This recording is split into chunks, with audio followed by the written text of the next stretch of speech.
Isang baryo ay mayroong isang ulirang ina na ang pangalan ay Sita. Siya ay nag-iisa lamang sa pag-aalaga ng kanyang 1, 2, 3, 4,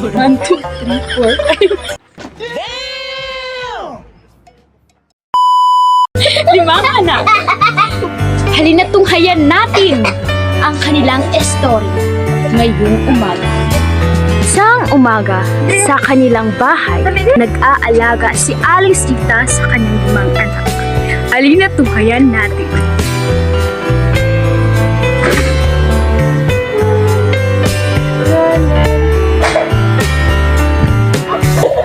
Ito ang itsura ng kanyang mga anak. Sila ay palaging masaya at nagtatawanan.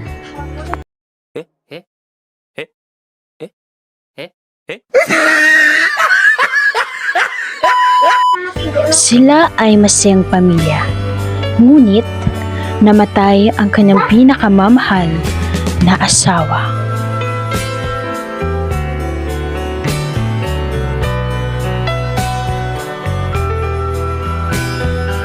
Wala na silang bahay na matitirahan dahil ginamit ito sa pagpapalibing sa kanyang mahal na asawa. Dito na lamang sila natutulog, humihiga, umuupo at kumakain.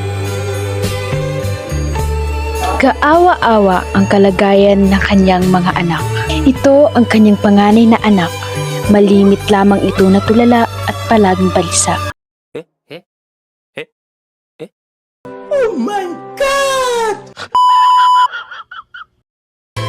Ito naman ang pangalawa sa kanyang mga anak. Ito ay palaging nakangiti. Yeah, boy.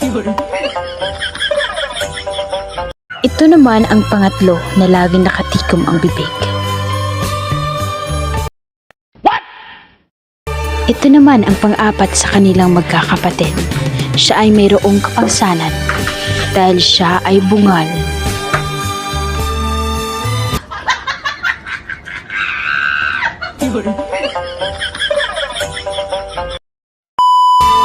At ito naman ang bunso sa kanyang mga anak. Ito rin na mayroong kapangsanan, palagi kasi itong umiiyak.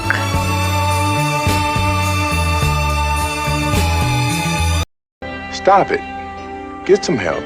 What?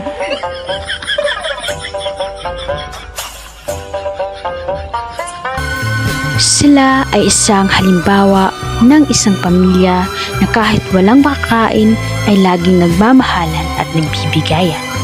Wala man silang material na bagay, pera, damit, pagkain, ngunit puno naman sila ng pagmamahal at pag-aalag. Hanggang dito na lamang po nagmamahal.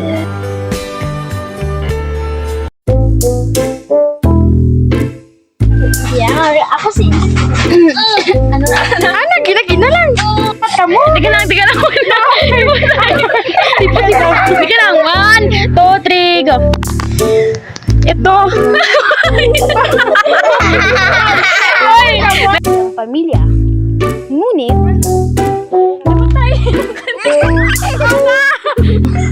ito ang panganay.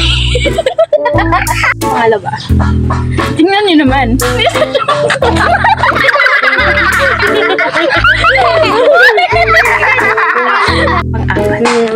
Isang pangag. Pagkitang pangag. Teka lang ay pagkitang pangag. Joy Sita. Palagi nakangiti. Di ba saan? Teka lang. 1, 2, 3. Ngay! Bakit na maiyak si Jayjay? Teka lang. Reaction. Uy, sige na. Lagan. Kaya naman, natunghayan na natin ang kanilang istorya. Halina't sumabay. Ano man?